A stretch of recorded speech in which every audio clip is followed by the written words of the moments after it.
right, I just clicked the button to live stream.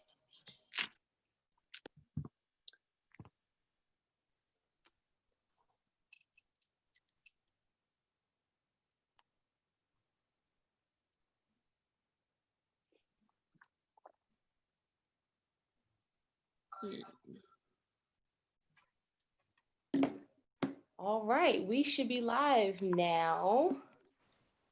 Are we live? Cool.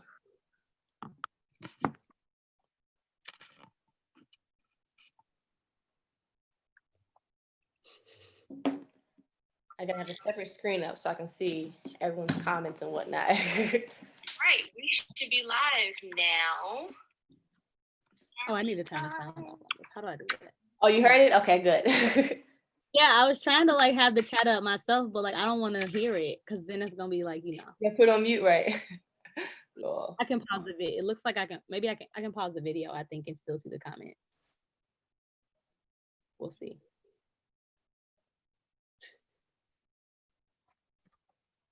Yeah, I'm trying to figure out how to do this as well. Right. Cool. Hey, all right, y'all, we are live. Hello to, hey, Christopher. Hey, Talia.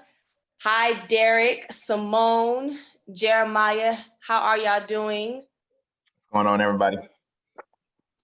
Hey, everybody. Hey. What's up, everybody? Hey, Kel. My lighting is awful in here. But... So as you all come in, go ahead and invite your friends. Send a link to them so they can go ahead and join us. We have a really special Saturday service for you all. We are doing an NY Youth Leaders question and answer panel. So we really want to hear from you all tonight. Hey, Calais, how are you doing? Hey. I see a good chunk of my tribe is on here, period. Yes. Represent, y'all. Love it. So as we just go ahead and like let you all come on in, this is you all's leaders. So we want to go ahead first and foremost to just shout out Pastors Jamal and Pastors Rocky. They are just taking a break this Saturday. You know, they deserve it. They work very, very hard. So we're just gonna give them a break, and they're going to be relaxing, and we're going to be chatting in with you all. And you guys can get to know us, and we're going to talk about a really cool theme as far as being a light and how to share our faith and not compromise, how to be effective, right? And you're going to learn from different experiences from us as leaders. We want to hear from you all. We want you all to ask questions. We want you all to really engage with us, okay? So with that being said, before we get started, we're going to go around and we're going to hear from other leaders on the panel.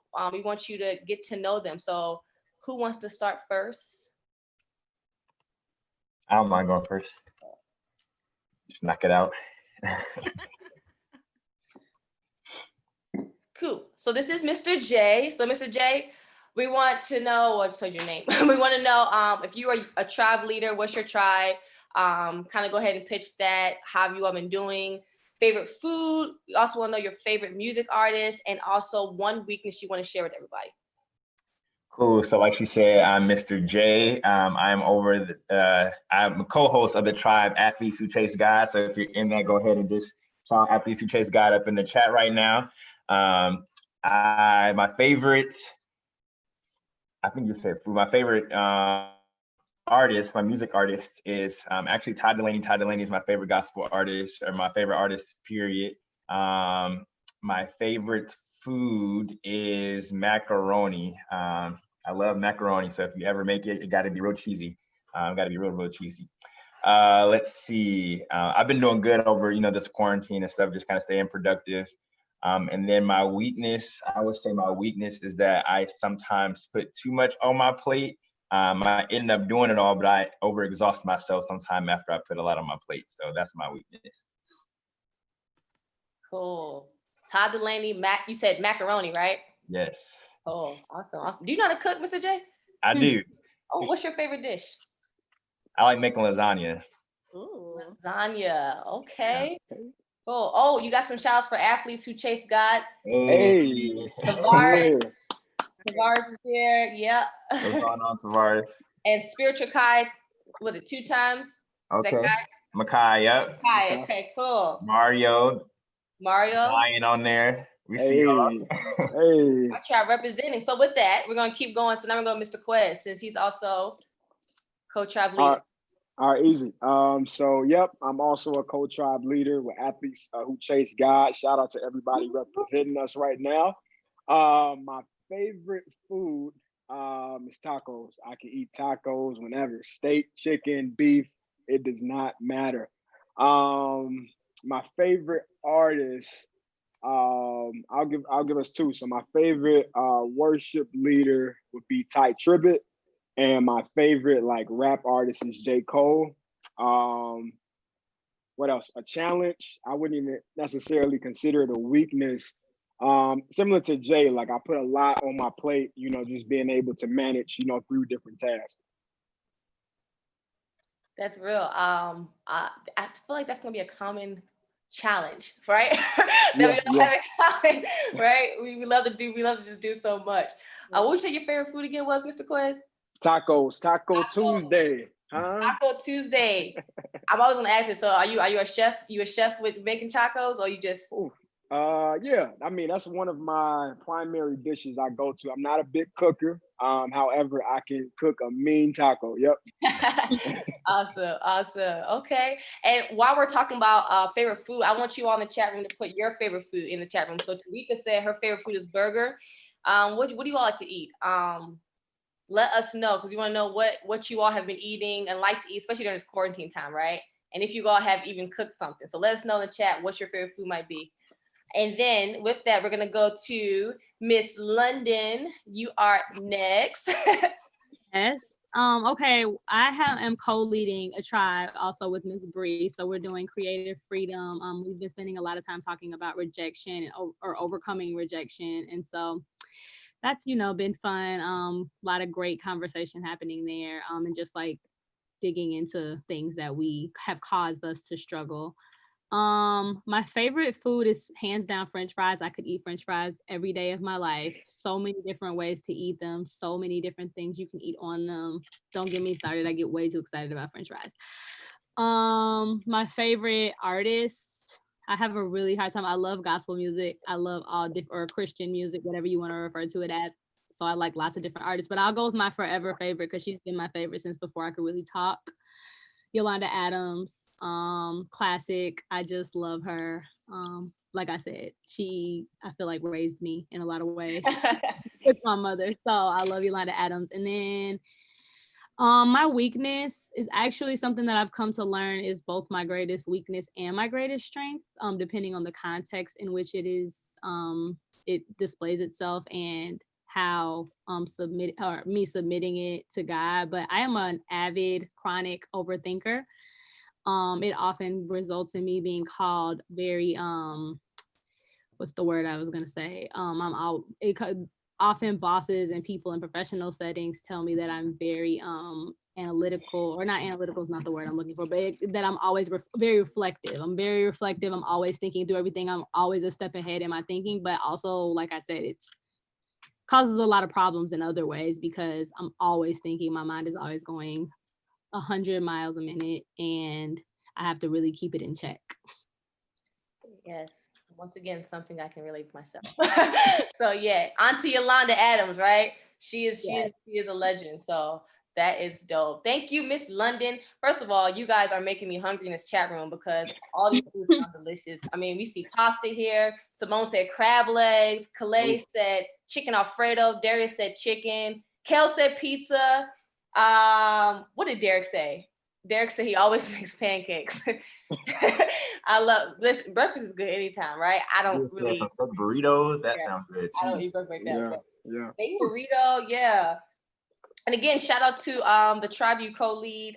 We want to get the name again one more time, Miss London. All right, it is creative freedom, and as I just saw in the chat, yes, it's creative freedom overcoming fear. I said rejection, but yes, because that's where we've been focusing for a couple weeks. But it is overcoming fear. Shout out to Calais. She's a proud tribe member. I love that. I love that. Awesome, awesome. Okay, so we're gonna go to now Miss Denise, our other great NY Youth leader. Miss Denise, you are up. Tell us about yourself. All right. So my favorite food is really anything spicy. Y'all know that I am Ghanaian and I represent the west side of Africa. That's the only west side I represent. But I love anything spicy. So if it's not spicy, I carry around this hot sauce that makes everything spicy. And yeah. So anything spicy. So that's that. What was the other thing?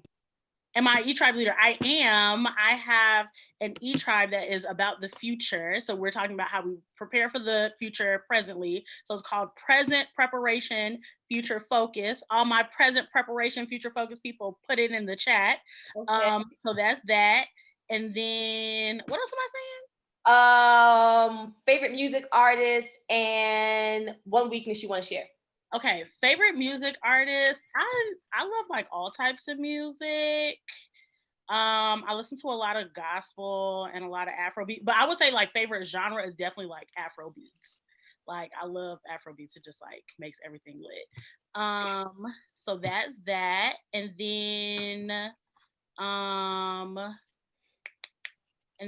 my weakness, I would say, I know a lot of people mention this, like having too much on your plate, but I think just like, yeah, going along with that, when God has graced you with a lot of gifts, it's very difficult to balance it all out. And so it's hard to not have your hand in everything. So being focused on what you should be focused on in the moment is definitely like one of my weaknesses, because I just want to do everything and get it all done. But you know, that the Lord doesn't want our minds and our attention to be divided like that. So yes, so that I would say that's definitely one of my weaknesses. Love it. Hey, your tribe is shouting out real hard right now in this chat. They are coming in strong. Yes, I love them. They are coming in very, very, very strong. So I love this. I love this. Okay, yeah. So spicy. So she is the Miss Denise's example of carrying hot sauce in her purse. As Evangelist Beyonce has stated. So love it. I love it. Yeah, so awesome. All right, so myself. So I am not Pastor Jamal Hedge. I'm using his account. So if you see that, that's not me. I miss Janae, y'all. I don't currently lead a tribe right now in the moment. My favorite food, seafood. That's a whole genre. That's a whole category. That's not one specific thing. I'm fully aware of that. But I love all seafood. And favorite music artist, Travis Green. I love Travis Green.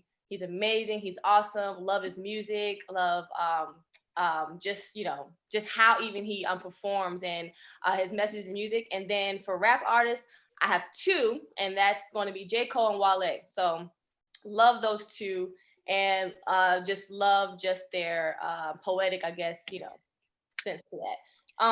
One weakness that I would love to, first of all, I won't agree. I think all what everyone share is my weakness as well.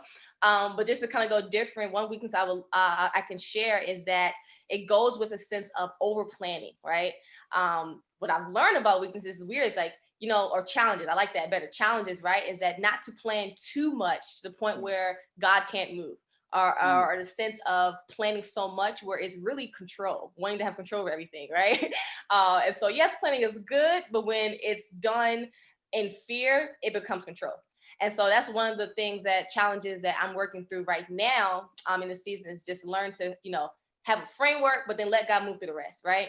So that's one of the weaknesses I will share. Yes. So Khaled said, hey, shout out to registration, our admin team. We are very strong with that. We have a lot of student admin leads. So shout out to you all for just being amazing, even through this quarantine time. So first of all, shout out to all the NY E-Tribes. Y'all have been doing so amazing. You guys have been making a lot of progress. Shout out to you all for being a part of NYE Tribes and our amazing leaders who are doing that.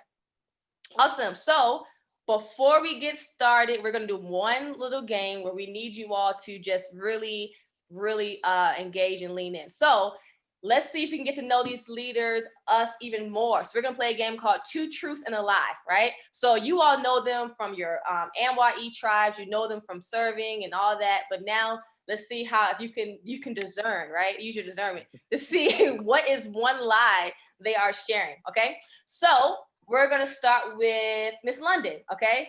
Miss London's gonna say, she's gonna make three statements, all right?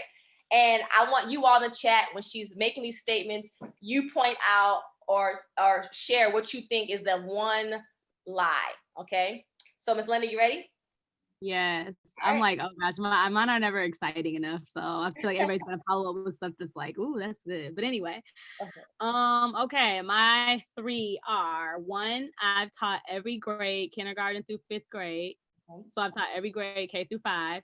2, my favorite movie is Beauty and the Beast. 3, I have 3 brothers. I can say them one more time. 1, I've taught every grade, K through 5. 2, my favorite movie is Beauty and the Beast. 3, I have 3 brothers. Awesome. Where is the lie, you all? Where is the lie? Is it that she's taught every grade, you said K through 5th?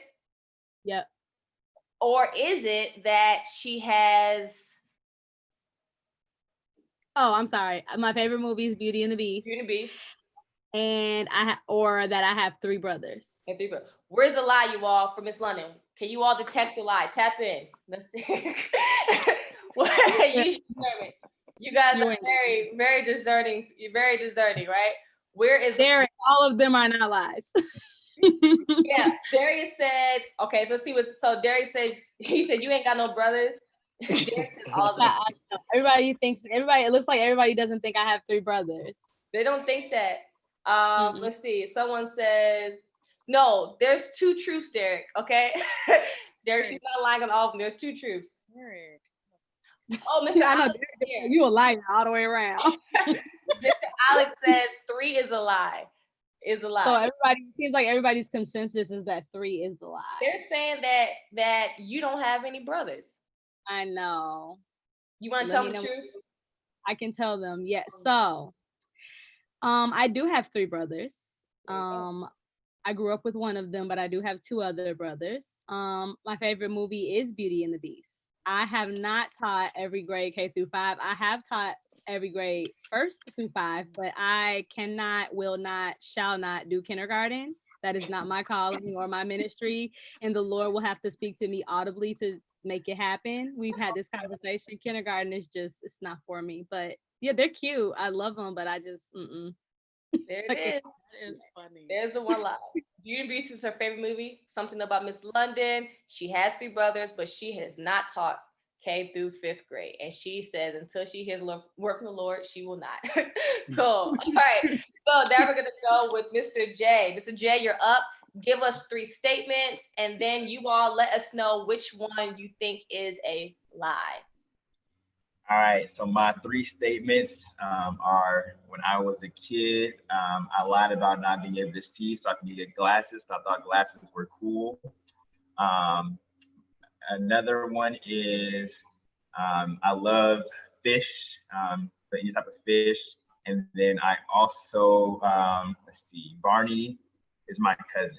So I'm gonna say those again. So I lied about having to wear glasses as a kid, so I thought they were cool. 2, I love any type of fish. And 3, Barney is my cousin. You said Barney? Yeah. Barney the dinosaur. I hope that's true. Wait, y'all, why did Mikhail say Jay finna lie for all of them? I know. It's called 2 Truths and a Lie. Wow, this is I'm a whole cat. What are y'all on with me? Somebody said, yeah, Jay a whole cap. Goodness, don't be doing your leader like this. Just wait till Thursday. Wait for part E try. Just wait. I hope that Barney really is your cousin. They said 3's a lie. I wanted to be on Barney so bad when I was little, so I hope that he really is your cousin. They're saying that Barney is not, so far they're saying Barney is not your cousin, Mr. J. You tell the story. And we about to find out, I guess, huh? Here's the thing. I believe number 1. I believe number 1 for you. I believe you did probably lie about wanting glasses, needing glasses. I believe that. I feel like 3 could be true though. because y'all, even as leaders, we learn a lot of stuff about Mr. J, like on a regular basis. Like he has a lot of hidden talents that we just don't know about. So Mr. J, you want to let everyone know what is the lie? Yeah, so the lie is number 2. I'm allergic to fish. I can eat like seafood, like shrimp and lobster, but I can't eat like catfish and tilapia or none of that stuff.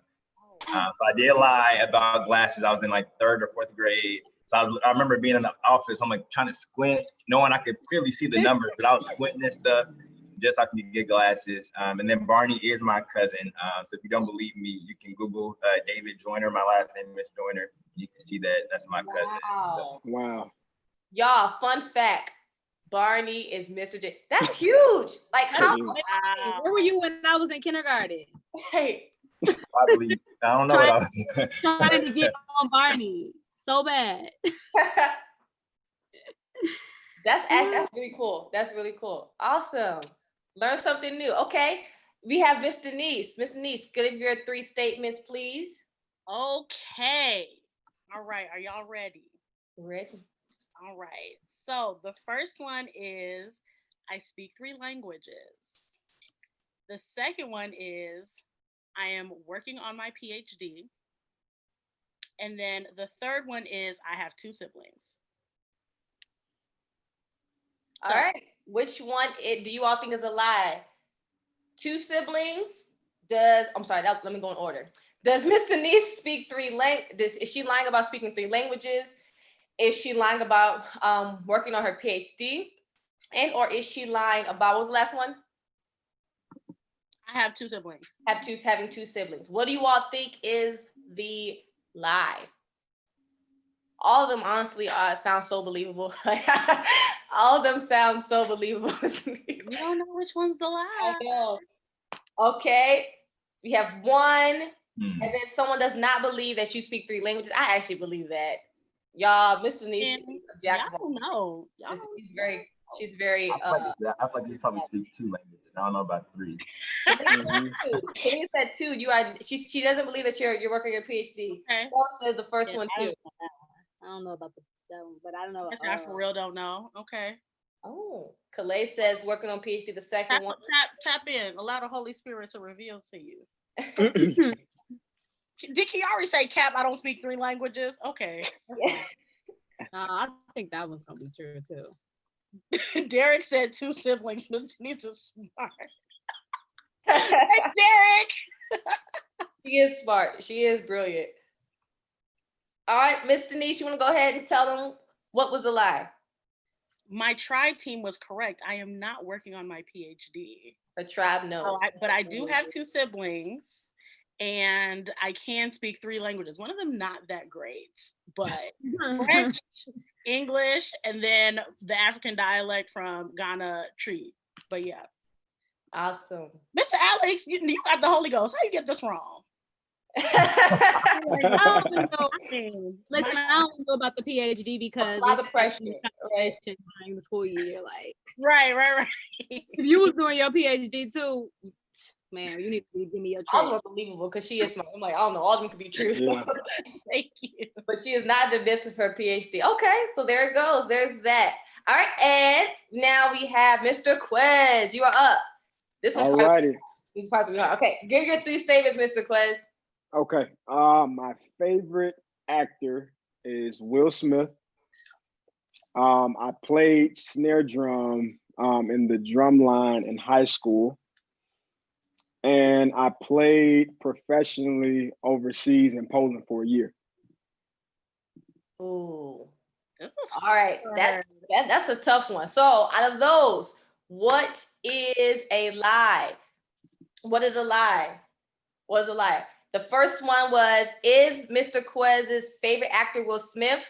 Or you think this number 2? Whereas, did he really play snare drums in the drum line in high school? Or número 3, number 3, or was it that he did not play, or he said he played, played professional basketball in Poland, right? For a Which year. one is a lie, you all? 1, 2, or 3? Derek said 1 is not True. Kel said you weren't on the drum.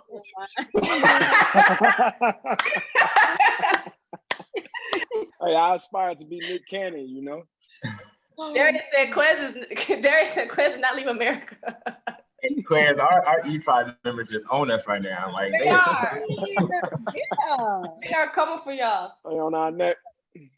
Calais said 2 is alive. They just don't believe that they don't believe it. Man, that's crazy. I gotta pull out the sticks, huh? Actually, Kel said he changes up. He thinks number 3 is alive. Okay. All right. So, Tavares says number 3 is alive too. Trinity says number 3. Okay. You want to go ahead and give the answer? All right. So I guess the lie is I did not play overseas in Poland. I had high aspirations, however, did not play basketball overseas. So shout out to those who got number 3 right. Yeah. So he's telling y'all I was on the drum line. I was on the drum line. Doubted me. Played snare and everything. And Makai said you don't got no rhythm.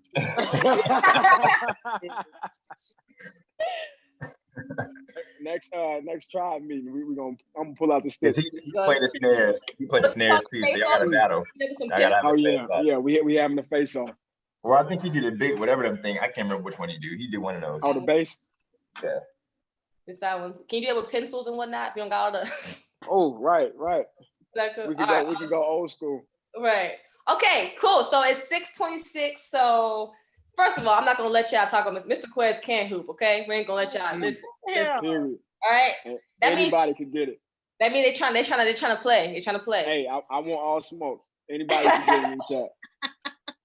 All right, y'all. So we're gonna now go into our discussion. Thanks for being so live on the chat. We really appreciate it. Thanks for being engaging. But now we really want to hear from you all because tonight's topic is simply how to be a light, right? What does that look like practically on how to show your faith and also not compromise your faith, right? How do we, hear everything that Pastor Jamal preaches, Pastor Rocky go ahead and tells us, and they give us, very great, lessons in the word and all that. Now, how does that look translating that to our peers? How does that look translating that? How do we talk to, what works best, right? So we are going to start with some questions to our leaders, and we want you all to ask questions too. If there's something in here that they're saying that you need more clarification on, please feel free to ask. There's no such thing as a dumb question. We really believe that. Be open, be honest, ask a question, and we're gonna go from there. All right. So leaders, are y'all ready? Yeah. Yep. Awesome. Okay. Yep. So anyone, y'all can chime in. Then you guys can just go tell in whatever, and we can just move that way. Okay. So the first question is, what has been your biggest challenge with sharing your faith with your peers?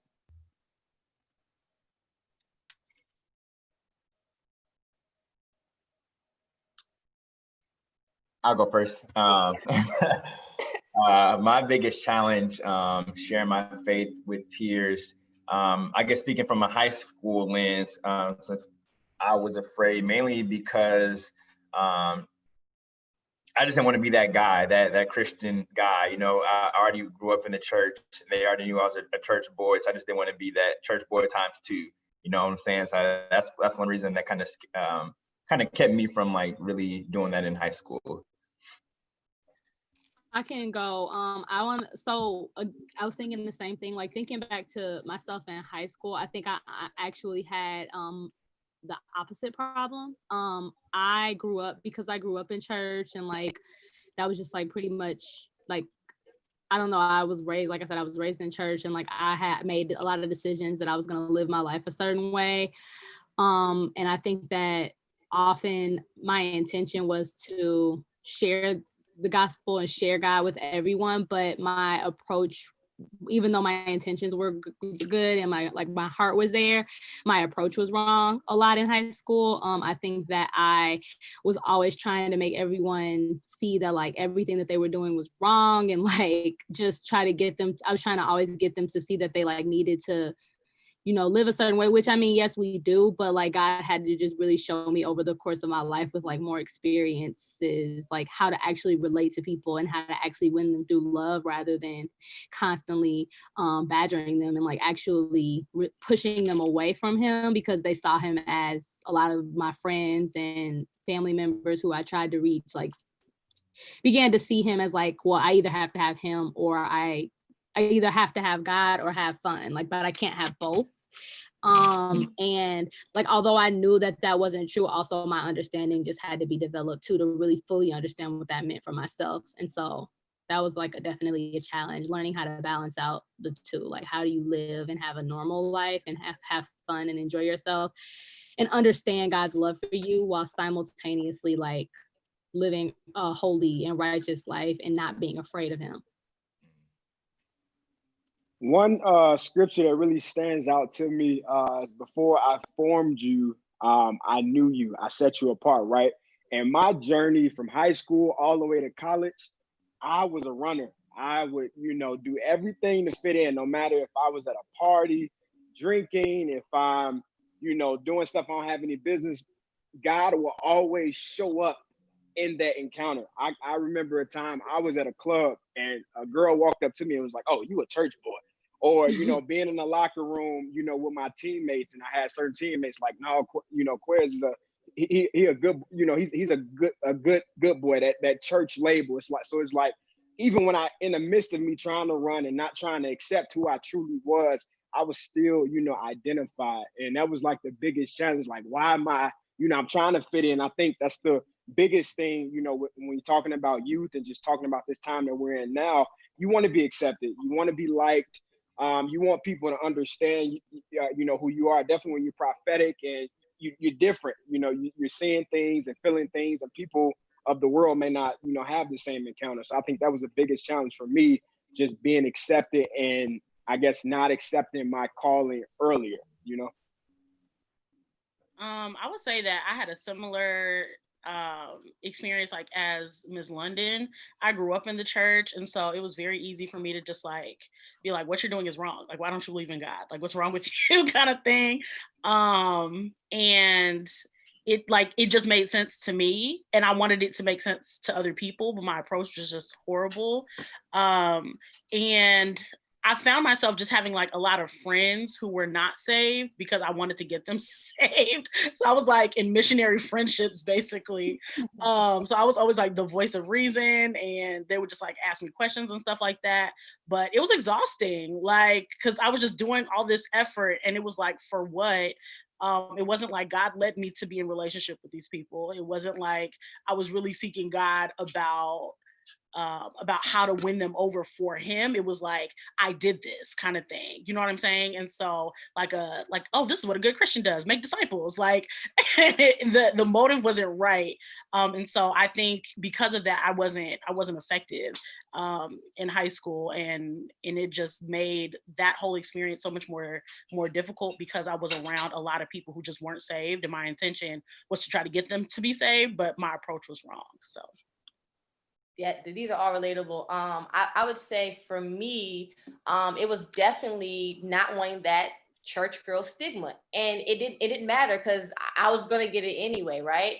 But then with that, already disqualify myself, thinking they're not even gonna want to hear what I want to say, So I'm not gonna say anything, knowing that the little bit I did know, right? And a little bit, I still do know. Now I don't know everything. No one knows everything, but it's like they don't want to hear this. They're not trying to listen, and then not realizing that what I did have to say was valuable, right? And people were actually would be open to it, but I was just assuming because of the church stigma of being a holy roller, right? A Bible thumper or goody two shoe. That's like a old lame name, right? But being all these things. Because that was the stigma, being a young Christian, that either they do no wrong, and most people didn't want to be around perfect people, right? Because if you're perfect, you're always going to judge. So I was like, well, I don't want to be that, so I'm just not going to say anything.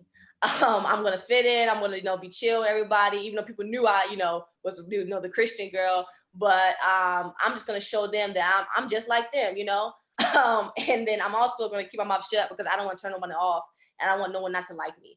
because I'm, trying to help them, right?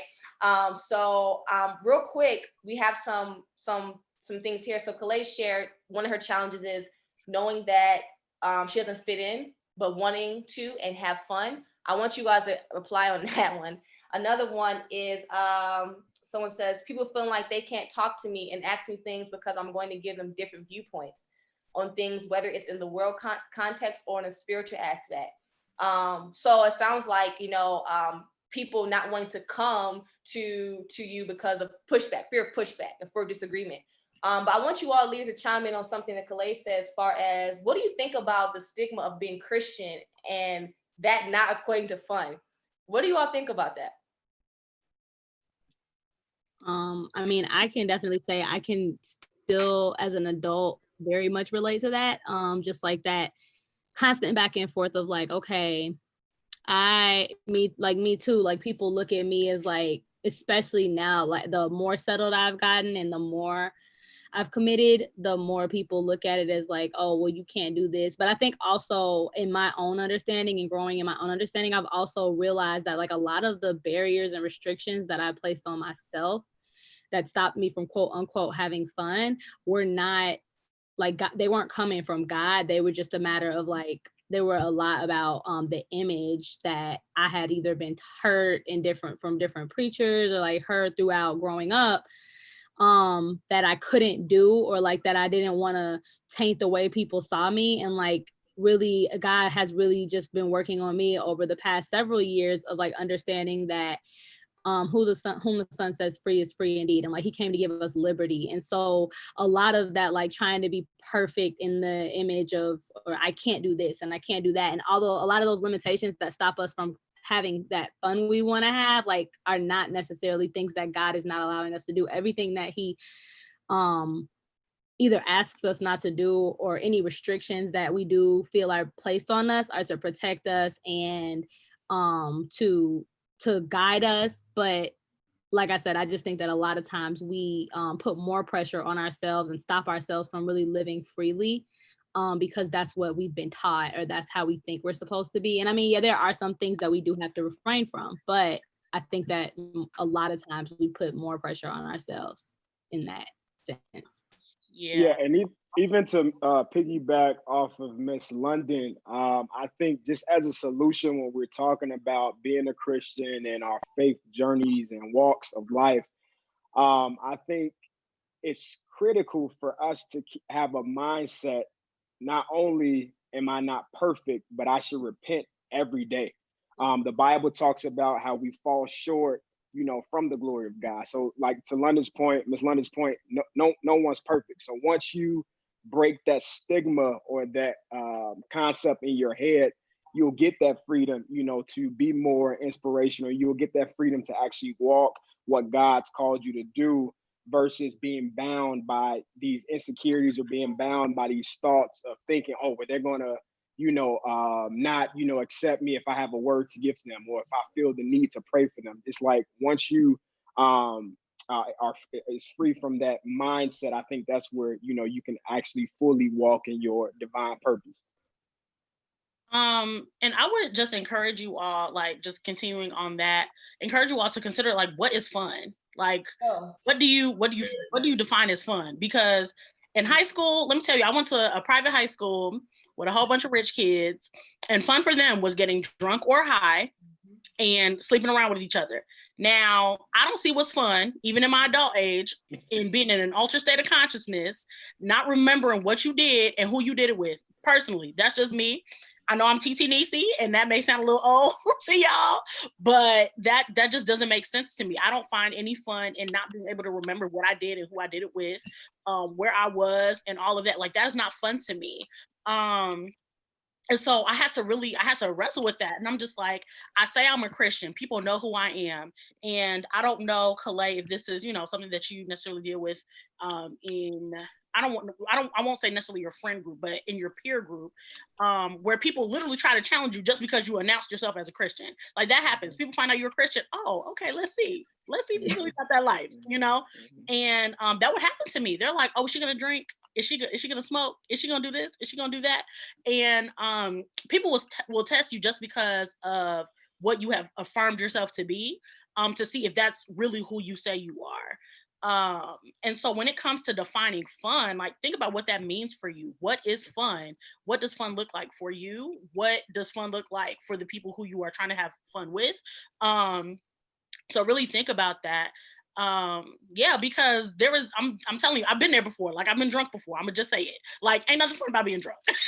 Like ain't nothing fun about being drunk, waking up the next day, kind of forgetting what you did, Hangovers after, who you did it with, feeling sick, Listen. like thinking you gonna die. Listen. Like there was nothing fun about that. Like Do literally, it I will again. never forget. I'm telling you, it's not fun. Mhm. It's not fun. Feeling like literally dry heaving. Let me tell you what dry heaving is, okay? Dry heaving is when your body acts like it's throwing up and there's nothing in there to throw up. It is the scariest thing ever. Teach us. Right? There's nothing fun about that.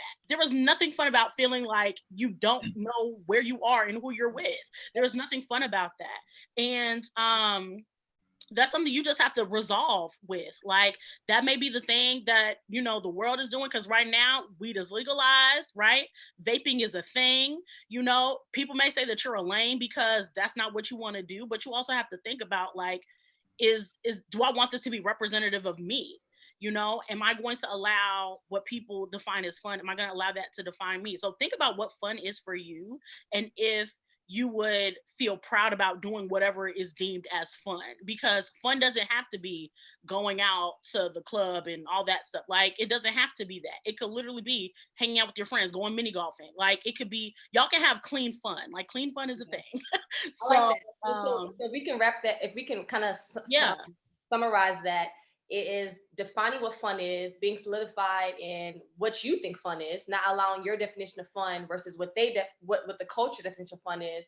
And then also with that is that we follow peace in everything we do, right? So if this is an activity that doesn't give you peace, even if it's a movie, which is a neutral activity, but even if you feel like some way the people you're with or whatever doesn't give you peace too, you know, that's I guess a signal. So we're always following peace, right?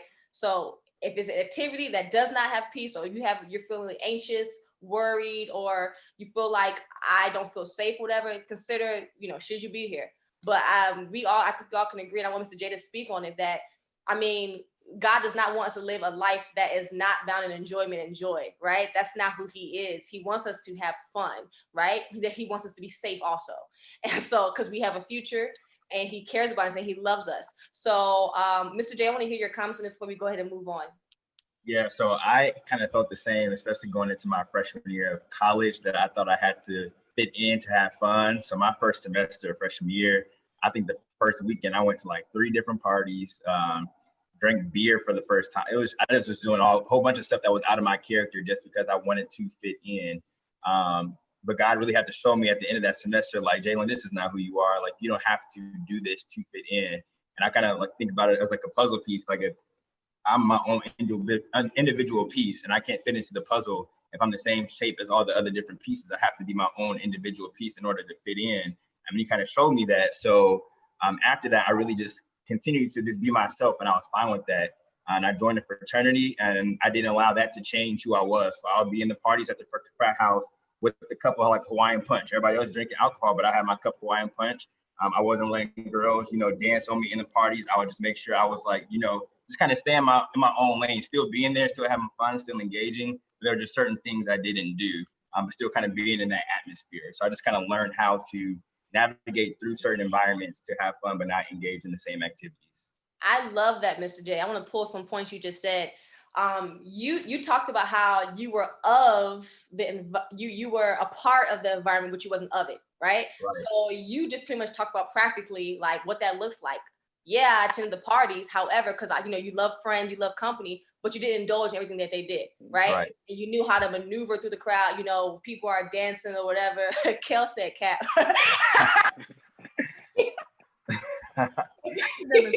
People are dancing or whatever, right? You knew that, hey, this is not one of my values, whatever. But I'm a part of it. I'm a part of it, but I'm not of it. So practically speaking, you just knew who you were, and you knew what you wanted to do, knew what you didn't want to do. I actually want to put a pause to that real quick, and I actually want to address something that Abakai had said as far as feeling like people can't come and talk to him because they're assuming people going to that Christians we're going to disagree, right? And so I want you all to kind of expand on, you know, how approachable, how important is it to be approachable as a Christian, and also how important is it when we're talking about sharing our faith, being enlightened, is it to be non-judgmental? I don't mind starting that. I think you definitely have to be approachable. So whenever someone comes to you, you have to just listen first. Just listen to what it is that they're asking you. Try to figure out why they're asking you what they're asking you. Are they really asking to get an answer? Or are they really asking to just kind of see where your mind is at? You got to be strategic in the way you respond. But it will pay off, because when they actually do need you, you're going to be the first person that they go to. And that's what I learned with me being a Christian, and me kind of just representing that. Whenever somebody needed prayer, whenever someone was going through a stressful moment, they was like, AJ, like, can you pray for me? AJ, like, I want to talk. But then if I wasn't approachable, if they didn't know that they could come and talk to me about that, they might not have known who to go to. So it's definitely very important to be approachable, to have a stance in your Christianity, so people can know they can go to you to talk. Love it. And even to add on to what Mr. J said, I think it's important to show love. Everything that you do should be a premise or basis of love. If somebody's on your heart to maybe send a worship song to, or be led to pray, like, show love through that. Don't judge anybody's story. Don't judge anybody's action. Even if they come to you as an open space and say, hey, you know, I messed up. I was at this party last night, didn't have any, business being there. I did X, Y, Z. Still show love, because we, like, back to our, point from earlier, nobody's perfect. So we have to, do everything with love. And I believe, in the midst of that, you will attract, who you're called to. Can I ask you to elaborate on that, Mr. Quez? How do you not judge? It's not be like, seriously, practically speaking, how do you not judge? Because some of us actually really just don't know. We're saying, I'm not being judgmental. Yeah. How, like, what does that look like when you say, okay, don't judge? Does that mean you don't have an opinion? What does that mean? I believe you have to kill your flesh. It's a personal deliverance tactic that you have to do, because of course we are going to respond sometimes in our fleshly ways, but we have to remember not only our purpose, but remember what God did. God gave his only begotten son, to us to save us from sin. So when you reshift your focus, when you reshift your mind, when you reshift your thoughts, I believe you can see through a lens of love. So I think it's very important to filter the way you see things, because we tend to, and we have a culture where we respond, through our flesh. So I think you have to be centered, through your spirit. I like that. Anyone want to add to that? How to not judge, like, practically? So honestly, I take things like just for how they're given to me. So I'm the type of person, like, a lot of random people just tell me their business. And I really believe it's a grace. It used to bother me at first, until I spoke with someone who was like, Denise, that's a grace. Like, people just don't do that. And I'm like, why is this stranger telling me their business? But it's because if they tell me something, I just take it for what it is. So, like, I'll give you an example. A friend of mine was like, yeah, Denise, I slipped up and I had sex. And I'm like, okay, all right. So what do we do from here? Like, you take what is said, and you don't condemn the person for it, because Romans 8:1 says there's no condemnation for those who are in Christ Jesus. So we're not going to condemn. So the person has come to you and said something. So that already is a form of healing, right? Because in James, I forgot the address, but it talks about how when we confess our sins to one another, we are healed. So that's a form of healing. So this person has confessed a sin. So how do I help her move forward in that, right? I don't have her stay stuck in that place, but I move forward in it. So you tell me that you did this. Okay. Why did you feel that it was necessary to do that? How do we move forward in that? Do you want to do it again? How do we address what the root issue is? Because somebody doing something isn't just that. There's a root to it always. And going back to what Quez was saying, like, love is literally the first form of deliverance. So when you love people, it opens them up to want to communicate what's going on with them. So I want to add to that, and what Mr. Quez has said, how it's hard to love other people, but you first don't love yourself. And so a big thing of how to not be judgmental, how to not judge, is you have to, number one, love yourself. And with loving yourself, you have to understand that, you know what, God loves me. I like me. I love me. And also, I'm not perfect, right? Most people who judge, they think they are perfect. They have the more you realize that you need Jesus too, the more you realize that you mess up every day too, right? It's easy now to look at someone on an equal playing field instead of you being up here looking down on them here and saying you should have did this, you shouldn't do that. You go, you know what? I'm messed up too, and God loves me, and I need Him every day. So let's talk together and let's see what I have to offer to help you, like Ms. Denise said, move forward, right? Mr. J, Ms. Lundy, you all have anything to add to that? For me, this is like an ongoing, like I said, this is something that since, like I said in the beginning, my high school experience was that I often resorted to, people. I did try to, when people came to me about things that they had done, or like they knew that they could come to me, and I would like not jump off immediately, especially like with cousins and like people who I was close to. I wouldn't necessarily go straight to like that was wrong. But they also knew like how I lived my life, and they also had heard enough of it where like it did start to create a barrier of people like coming to me. And so like then there became this thing of like, then there was a while where I kind of just went silent on all of it because like it wasn't working. And so like I just stopped ever saying anything about like, because I couldn't really find that balance. And it became a thing of like God really showing me that you have to first understand, you have to kind of understand, or you have to be led by Him, and you have to understand that when people come to you, you have to be willing to hear them, and like Denise said, just like not jump straight.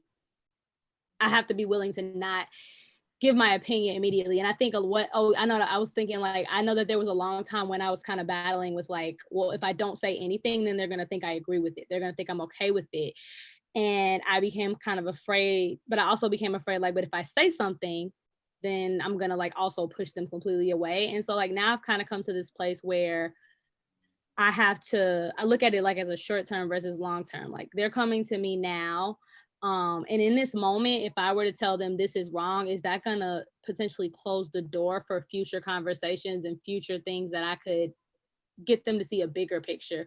And so I kind of have to be led moment to moment by God. Like, okay, well, like I have a friend who is not a Christian, but like her and I are really close. And like she, over time, like I'll just like drop little nuggets here and there about like how God loves her and like tell her things. But when she's like saying things in a moment that are like crazy or that I don't agree with, like I don't necessarily have to jump in every single time, because a lot of times what God showed me is like that's me and that's my pride trying to get in it and like do something like Denise said in the beginning, like I did that, like I told you this thing, and like but like God is like, let me be in control here, let me be the one to lead you when you need to speak. Because sometimes I found that like when in my head it makes sense to speak and to tell them something that's right or wrong, like that's not how He would handle it.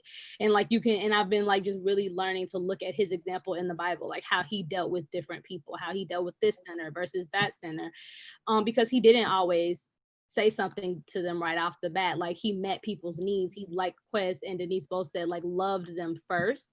And once He had formed that relationship with them and they felt comfortable with Him, then He would address things in their lives that needs to be addressed. So He's kind of been just like really teaching me how to follow that example on a case by case basis. That's good. And I'll actually want to, so Mr. J, leading back to the pin you put a while ago, I want you to take that out now, because Ms. London said something really important as far as when it calls us sharing your faith and being a light, right? She mentioned, yeah, it's about saying something, but also about your actions, what you do. You mentioned your story about, through college, how you navigate now. Can you just talk about like how important sharing your faith is, more than just saying something, but also the doing? Like how we live our lives. Can you kind of go into like your perspective of that and things you want to share about that? Yeah, I definitely think that how you live speaks more value than what you say to someone. So while I was in high school, while I was in college, I tried to find ways to show that. So in high school, I would make sure that I was actually doing out. And it's not just spiritual stuff. It's about just being an actual genuine good person. So I wasn't in the classroom being a class clown. I was paying attention. So my teachers knew like, okay, there's something's different about him. So I just kind of made sure I lived a life that just represented Christ. And you have to do that in all realms. Understanding though, as humans, because we're not like Christ, we're going to mess up. So just understanding that. But kind of in college, I really think about how just kind of staying set apart really does help people value what you say more. So when they see that you live what you're saying, and they will actually take it, what you're saying, and actually live by it compared to, oh no, I'm gonna have to go to this person because he was just doing X, Y, Z. So why would I go and ask him this? But when they see you living it, they say, okay, I see that he's doing this. I can actually go and get some good wisdom from him regarding this issue. Can I add something? Yes, please do. So I went to this conference, it's called the Orange Conference. They had a tour in Chicago and I went. And one of the speakers said something so profound, and he said, you move at the speed of trust. And so if someone does not trust you, that person is not going to move forward with you. So going along with that, if you say that you're a Christian and you're in this world, but not of it, like you're going to have to show something different. You can't be doing what everybody else is doing. I will never forget, I'm gonna tell a quick story. So in college, I was a freshman and I just wanted to be out here, y'all, just out here. I was like, I'm gonna do whatever. And I went to this party and I just thought I was one of the city girls, y'all. I just was doing the most. And somebody who wasn't saved, who lived in the same house as me, was like, dang, did God tell you to drop it like that? I was like, oh, you paying attention. Okay. And convicted the mess out of me. I ain't dropped nothing since then. But that just goes to show you, like, people are paying attention. They're watching. People are paying attention. And so I could have, in that moment, I ruined my witness. Like, let's be real. In that moment, I ruined my witness. And he called me ruining my witness. But there are people who are paying attention to you to see if you are who you say you are. So, Miss Denise, I love that. I love that. Because you know what happens, even with us as leaders, right? And we're all growing, but I love that because what you just brought out was the fact of we sometimes look at people's response and reactions, right? And they're looking at our response and our reactions, right? And so I love that. As far as what was convicting is that you have someone who doesn't believe, as much as what you believe, whatever, but she's looking at you and not even telling you that she's watching this whole time, right? So again, it goes with everything, like what Mr. J said, Mr. Quest said, Ms. London said about as far as, yeah, we hear you, but we want to see what you're doing, because that shows the authenticity of the relationship you have with Christ, right? And the relationship we say we have, right? So now we can kind of go into, yes, she did say City Girls, she did. it was a court case, but City Girls is more relevant to y'all. So they were. So let's also go now into, because now we're going to talk about another thing. We can open this up, performance, because we do have a thing where it's going, okay, well, I say it, whatever, and I'm doing it so you can see it. But when does that become perverted, right? Because when does that become now a poisonous thing, when now we're doing things to be seen for the applause, or they're like, okay, she's doing the right thing, performance, right? So Mr. Quest, can you kind of start off on that as far as being a light and how this can lead into now performance if we're not careful? Sure. That's so good. I think the biggest thing is always maintaining a humble posture. Being a Christian, we tend to operate in the flesh. So you may pray over somebody, they fall out, and you walk away like, man, I did that. And it's like those moments you have to realize, no, you did not do that. God is just using you as a vessel to, deliver the word, deliver healing, deliver, whatever the case may be. So I think that's a key principle, is to always keep your heart postured in humility. You will go far in life with that. Once pride begins to set in and, other things, I believe you get distracted and fall off of your true assignment. I love that. Humility. Humility being the safeguard for performance, right? I love. Anyone else want to add to that? Yeah, I wanted to jump in. I think like what stands out of my mind, I feel like I've had this conversation with God so many times of like, there's such a fine line, and like I can start out even in a moment like doing something, or God can tell me to do it, or I can like want to do it for the right reasons, but like it's so hard to keep myself from like getting some gratification from it, or feeling some kind of sense of like Quest said, like I did that, or like I'm doing this thing, and feeling rewarded for it. And I have asked God, like, how do I like make it, like, how can I do that and not feel rewarded for it in some way? And I don't even know that necessarily I have like got a necessarily concrete answer. I don't know that like that rewarded feeling is necessarily in and of itself a terrible thing, but like you do have to really keep it in check. And it just takes me back to like you have to crucify your flesh daily. Like you just have to constantly go back to him and constantly check it with him, like, okay, God, like I'm doing this thing for you, like help me to remember that, help me to get out of the way, and help me to keep you at the center of all of it, because without fail my flesh is going to try to jump in and jump in the way, and like I need you to continue to like help me to keep that submitted and not to get in the way, because like I mean you can't, and it's not like a, you know, once a week, not even really for me once a day thing. Like I just feel like you have to do it constantly. Anytime you're doing anything that can be seen by someone else or that can bring you that feeling of being rewarded, you have to crucify your flesh and check in with God, like why am I really doing this, and make my heart pure in this. So if we can, I want to pull, just give a baseline, because we never want to assume everyone knows what we're talking about when you make things like flesh and all that. And then I'm gonna let Mr. Denise and Mr. J go ahead and elaborate. So what you all just said, to combine that, to make that, points is, it's all about the motive. Why are you doing what you're doing, right? That's how you can understand humility. Why am I doing this, right? Am I doing this so that I can get glory from it? Am I doing this because this is what Jesus did and this is what he desires? And then let's talk about flesh. Mr. Quez mentioned that. So for those of you who don't know, God made us in flesh, right? So flesh is not a bad thing, right? Because we are made of flesh. But however, flesh should never be what's leading us to do something, right? Because we're made of it. This is what we are, but it should never be what's leading us, right? It has to be essentially it's controlled desires, right? And how do we control those desires? We give them to the Lord. So we ask him, hey, should I be feeling like this? Because feelings aren't bad or good, they're real, right? So it's always good to check back, okay, am I excited about this because I'm gonna get attention? Or am I excited about this because I'm gonna do the work of the Lord, or am I excited about this because I'm about to show the love of God, right? So that's kind of like what, Mr. Curse come out with the flesh, right?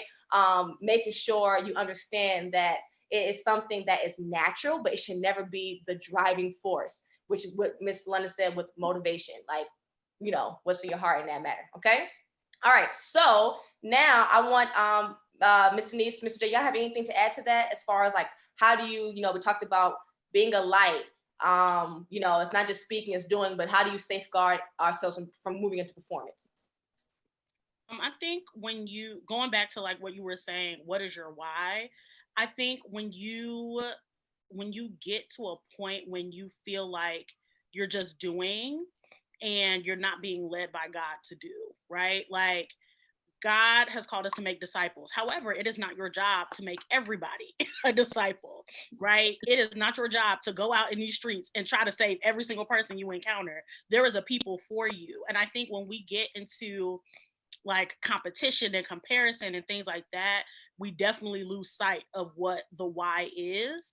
And just even going back to like when Mr. Quayle was talking about pride, right? Like if you feel some type of way that someone you were helping, you were trying to help get saved by somebody else, and you're upset, that's a problem, right? Because the goal is for the soul to be saved. It's not for you to do the work. The goal is for the person to be saved. So if you think about that, just like, well, I didn't play a role in it, so I feel something. No, it's not about you. It's about that person getting saved. So going back to your why, and focusing on who God has led you to actually serve, because I forgot where in Matthew, but it talks about how in Matthew, like, we can do all these things in his name, right? And he'll say, depart from me, I never knew you. What was your why? Did you save these people because you wanted to have these accolades, or did you save these people because the Lord led you to save them? So yeah. Love it. Mr. J? Yeah, I was really pondering on this because me personally, I felt like I had a work-based mentality, not because I wanted to get something out of it, but because I felt as a kid I needed to do it in order to be saved. So I dealt with something as a kid that kind of threw me off like track a little bit as a little boy, and I felt like I had to like earn God's salvation because of like the rejection and stuff that I felt as a kid. So I felt like I had to do all these different things to be saved and things like that. So in high school, even in college, I felt like I had to lead Bible studies and I had to do these things. I had to be this light. I had to show people that hey, I actually am a Christian, because deep down inside, I was like, God, do you really love me? Do you forgive me for what happened to me, and different things like that? So I really created this work-based mentality and this productivity. I got to do this, I got to do that, until God really showed me grace and really showed me like, hey, you don't have to do these things. I do want you to do these things, but not for you to earn salvation, but for me to get the glory out of it. So I have to change my perspective on what the work was supposed to be, because I was supposed to do the work, but my why, like you guys were saying, my why had to be different. I love that. And we're going to ask one more question before we go into our final question. And you all could continue to ask questions or thoughts in the comment section. We really want to hear from you all. You guys are really saying some really good things. But Mr. J, you just mentioned something really good. You just kind of shifted us, which is something we want to really hit on when you talked about, okay, am I doing this now because I feel like I have to? Is it pressure? Because I feel like if I don't do this, if I don't be a light, if I don't do, let's be real, if I don't do the Instagram lives, and if I don't put the scripture out, God's gonna be mad at me. He's gonna be looking at me sideways because so-and-so and so-and-so are doing it. They're praying and on live, I'm not doing anything. So I have to do this now. And also, Kai talked about comparison, right? Comparison, competition. So anyone want to kind of elaborate on whether it be, just their experiences, any wisdom you want to share as far as feeling like you have to be a light or share your faith because you feel like there's pressure, and if you don't do it, God's gonna be like, you failed, or can you guys kind of talk about? I know Mr. J touched on it, but y'all want to kind of go deeper on that? I think it's very important that each of you recognizes that you are uniquely made, that there is a people for you. And I've said this to different people, but like, I know I have for the longest time wrestled with people just not understanding me and assuming things about me. And I just had to resolve that, okay, they're just not my people. Like, people who think I'm too much, well, baby, you're not enough, period. And honoring that, like, God didn't make a mistake in me.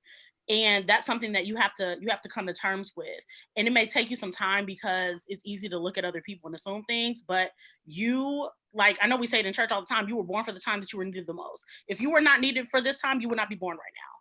There is something that only you can do, and nobody else can do it like you, period. Each of us here on this panel can teach the same lesson, but it's going to touch each and every one of you a different way, because there's a different grace that is in the way we speak. And we have to honor that. Just because Ms. Janae may say something differently from me doesn't mean that what I have to say is any less valuable than, what she just said. And it takes some time to get to that place, but you really have to trust that God made no mistake in you. And really wrestling with that is what gets you to that place of resolve and confidence in who you are, and not looking at other people to compare yourself. So I think it really starts there.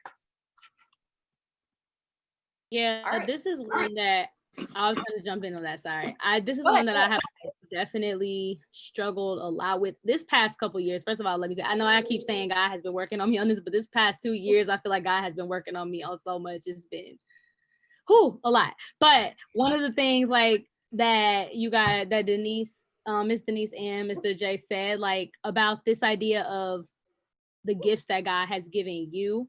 And I know for me specifically, because I'm sure someone can relate in the some of you can relate, but I like my gifts that I have like didn't necessarily come off as like, to me, they didn't jump out to me as like obviously as other people that I saw. And it comparison, like, it's something that God has really over the years had to deliver me from and like work on in me on so many levels. But like that was one of them more recently that I feel like he really just was like showing me like, so you are not this person who can like necessarily does all these things and like that seem outwardly. And I had to ask him, like, I need you to show me what gifts you've given me, and I need you to show me what you want me to do, because like I know I come from a very creative family. Like my mom's very creative, like my brother was really into sports, like my grandma's really good at like painting, and so like I always was like, I don't really have like a talent like that, and I never could really see what I was good at, and like all the things that I was good at I discounted, like, that's not something God would really use or like really important. And God has been like really showing me that the one thing that I was always really good at was school, and like I love to read, and like I like to write. And I could kind of see myself writing at some point, but like I just kind of felt like all these things that he gave me like weren't really effective in the church. Like couldn't really be effective. They weren't things that could really like be used at in a major way. And God has been really just showing me like even how the gifts that he's given me naturally, even though I had kind of discounted them, they have correlated so much with the spiritual gifts. Like when I took my spiritual gifts test and like found that like my biggest one is a word of knowledge, which like coincides so much with like that, just like my the things that, like I said, academic things that I kind of discounted. So I said all that to say, like, I didn't necessarily, a lot of times I was spending times focusing outwardly and feeling discouraged because everybody around me seemed to have all these other gifts that like just stood out so obviously. And sometimes it's a matter of just like allowing him to do something in you and show you what he's called you to. And again, being led and not trying to take on things that you don't feel led to do or that you don't feel gifted for, because then you just wind up like stressing yourself out and not really being good at it. And now, like, as he's been revealing these things to me and really kind of moving in a direction where like I'm moving, I feel like out of some of that intense processing, and as he's opening up doors for me to do things, he's like showing me how he can use those. And so I think it's really just a matter of like allowing yourself to hear from God, like, who did I create you to be and what do I want to use you to do? And like know that anything that you're good at, anything that's a part of you, like don't discount it, because he put it there for a reason, whether you can see it or not. You just may have some things that he needs to do in you before you can be used in that way. That's good. That's good, Miss London. Yeah, Mr. Quest, go ahead. Yeah, real quick, I'll be quick. Two things. One is demonic. It's real demonic. The devil cannot kill what God wants alive. And to you youth, I really want to encourage you guys that not only are you light, but you guys are defined, what light is. Light is defined as life. So you guys are life givers in this generation. And each of you have a target group, to Mrs. Denise's point. And you owe it not only to God, but you owe it to yourself. Like, we all have missions, we all have assignments, and you may be the only person that someone is encountering Jesus. You know, they may encounter healing through you. They may encounter words of knowledge through you. They may encounter faith through you. So I think it's very important to not be bound by the enemy when it comes to your purpose, and when it comes to you using your voice, and when it comes to you being led by the Spirit to do things. Do not think it's a coincidence for God to just have someone in your mind to call, or for you to be burdened for someone to pray. Those are all things led by the Spirit. So I just want to end, do not be bound by the enemy and just be led by the Spirit. I love that. Yes, I love the triple team answer right there for that. Just all about, again, our individuality, and you guys really stressed that in your answer. So as we get ready to get to a close, there was one question here that wanted to go ahead and put for us to answer, and it is Tanika. She asks a very, very good question. What can I do when most of my class are atheists? And I'll start by answering this, and I want to open up, and I want you guys to really, chime in on this, because the reality of it is, I think sometimes as Christians and you all being youth and you all growing into your relationship, as we all are growing into our relationship, we don't oftentimes find ourselves around people who have different beliefs than us. So when we do, and what has been done in the history and in the past, but with this generation moving forward, the one thing I would advise you is to embrace conversation. Don't shy away from people's difference of belief, and even if they don't believe in anything, which that can be debunked, but whatever. Don't shy away from that. So my 2 cents, Tanika, would tell you to engage in conversation. Now, here's the thing: because you are a part of community who believe in Jesus and has that solid foundation, because when you engage with other belief systems or anything like that, it's important that you understand what you believe. Okay. And it's important that you understand your foundation. So because you have a good support system and community, right? I think it's actually really good that as you're engaging with them, don't shy away. It's good to bring that back to your community to continue to get built up in what you believe. Okay. And also I think it's good, as you're going to learn when you talk to them, you're going to start having questions about your faith too. And questions aren't bad. It's about who are you directing those questions to after you get them. So I honestly would encourage you to engage these conversations with these people who identify themselves as being atheists or not believing in any higher power, any being like that. And then I encourage you to engage with your community. Anyone else have anything to say in regards to that with Tanika? Yes, I was gonna say that was a big thing for me when I went from high school to college. Oh, my first year of college was rough because that was my first experience being around people, a lot of people who just did not believe in the way that I had been taught, and like it was a shock to me. So I would agree with what Miss Janae just said. Definitely, like, don't be afraid to have the conversations. They're going to come up. I also would add as a caveat to that, like, know that when you're that there are times when you're in a conversation that it's time to exit the conversation, because and like gauge throughout the conversation, does this person, is what back to what Mr. J said very early on, like, does this person want to engage to actually understand, or do they want to engage to just argue and like to get me frustrated? Because what you'll do is you'll wind up getting burnt out and frustrated, and then you'll stop having the conversations at all. And I think that like it's good to engage the conversation, but if you feel like they're just continuing and like not really, and it's just like going nowhere and you're starting to get frustrated, you have to be willing to just like say, okay, let's agree to disagree. And then the other major point I was gonna have is like, this is where I think it's super important. The part about your actions comes into play like super hard, like, because those people too, believe it or not, as much as they say they don't believe, they're the ones often who are watching you the most.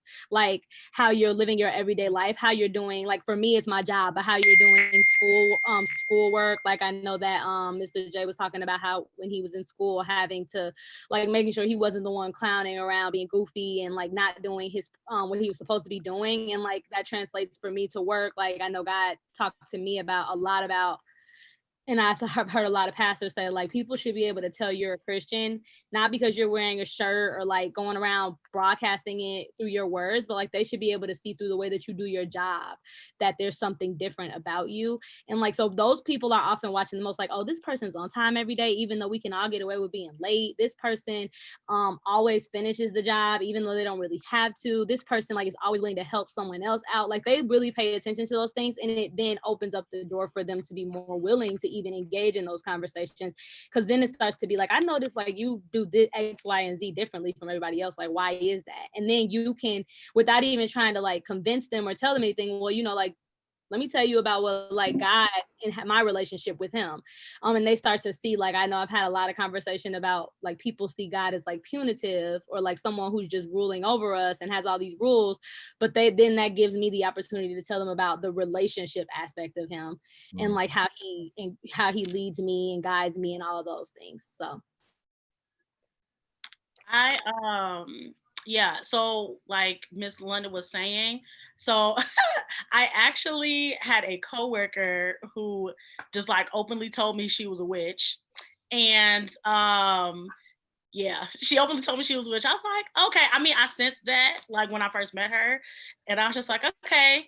And she was talking to me about how she was worried, how she would be perceived because she wore a pagan necklace. And I was like, well, you know, I'm Christian. I believe in the Lord Jesus Christ. You know, we do Jesus over here in this classroom. You feel me? And she was like, oh, I know you're a Christian. Like, just straight. And I said, is that why you felt so comfortable telling me you was a witch? Like, I don't know. But like Ms. London was saying, people are watching. And I firmly believe that atheists are really confused evangelists, because once they have that real encounter with Jesus, like they are gun ho, okay? They're like, I used to not believe, but I believe. There's a confusion there. And so I don't want you to feel overwhelmed and feel like it is your job to have them believe. It is your job to be the representation of Christ. That is your job. And when you try to make your job bigger than that, that's when you get overwhelmed and that's when you get defeated. So that's my encouragement to you. Like, don't think like it is your job to convert this person. It is your job to represent Christ the best way you can. And so that is, like Ms. London was saying, like Mr. Quez was saying, being consistent, knowing your identity, right? Not compromising yourself. All of that looks like representing God well and having people wanting to know who God is in your life. So yeah. And if we can sum up, Mr. Quest said it earlier, We all actually said it, but just show the love of God. That's it. These are people. And I think when we're talking about being a light, one of the scriptures greater, so there's no need to fear anybody, right? We don't fear any man, any person. We have wisdom, right? But greater is he that is in us than he that is in the world. So, these are people though, they are people. And guess what? Even if they don't believe what you believe, God still loves them, period. And so, he loves them even in their disbelief of his existence, which is, this shows how beautiful he is. And that's the God that we call Father. And so with that being said, these are people. And so with this Miss Denise example, here is a person who's a whole witch, a literal witch, but she's a person. She is a person. Because Miss Denise shows the love of Christ, she was comfortable to come to her, not feel judged, whatever, because she is a person. But there's no pressure to feel like you have to convert them, whatever, but they're people. So see them as people first, before trying to convert them or whatever, have conversations with them. So with that, we're gonna kind of go ahead and get ready to, we have a special guest. Hey, Hey. you just couldn't stay away, could you? Would you like to wrap it up for us, Pastor Jamal? Yeah, you guys, I have you guys playing here on the TV. Oh my gosh. Okay. But you guys did amazing tonight. This conversation, I don't know if you can still hear Mr. Dees. Hold on a second. All right, no.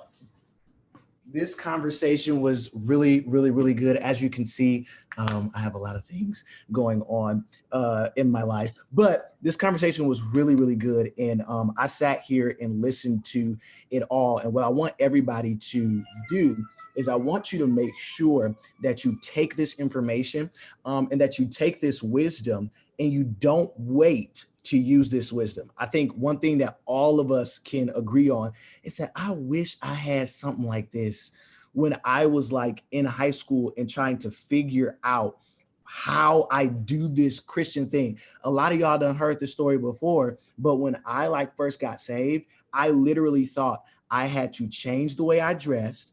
I wrote a letter to my entire middle school and I walked around with a Cracker Barrel syrup bottle full of baby oil that I prayed over. Okay, because I didn't know what else to do. I'm like, how do I let people know that I'm saved? So I wrote out a page-long letter and passed it. I said, y'all can't cuss around me no more because I'm saved. I was like, girls, don't talk to me. I'm saved. And I wore the same, I only had 2 suit jackets and a couple of dress shirts. But when I tell you I was wearing that laundry detergent out, I was washing them shirts and them suit jackets because I didn't know what to do. And one thing that we want for you guys to understand during this quarantine is that we don't want you to get on this spiritual high during quarantine because you don't have to be around people. And then you get back to your schools or your basketball teams or your football teams, and everything you got during quarantine just goes out the window because we don't know how to effectively use it in our everyday lives. So I think that you guys got some amazing wisdom today. I mean, amazing. And I want you guys to make sure that you use that now. I don't want you to look up 5 years from now and be like, dang, I really wish I listened to Mr. Quez. I really wish I listened to Miss Denise. I don't want you to do that, but I want you to take what you got now and I want you to go ahead and use it right now. Don't wait until it's too late, but use it now. Thank y'all so much for hopping on and doing this Q&A. It was really, really good. I enjoyed it. And I'm super excited for what's to come from this because I really think that a lot of energy and inspiration was sparked from this, and somebody out there is going to change the world because now they have the tools and the wisdom needed to do what they need to do. So I'm excited. Thank y'all a lot. That's all I want to say. Thank you. Thank you, PJ. Yeah. Thank you. Well, we can end on that note. I love y'all so much. Make sure that if you have not already, you are on our text list. Text NY Youth to 97000. And if you're not following us on Instagram, make sure you do that. We will see y'all next week and be at church tomorrow. I heard that somebody, Dr. Matthew Stevenson, is going to be live. He's going to be preaching live. Ain't going to be no sitting on the couch. He's going to be screaming. It's going to be crazy. Y'all don't want to miss it. Be at church tomorrow, 8 a.m. and 11. Love y'all so much. Peace out.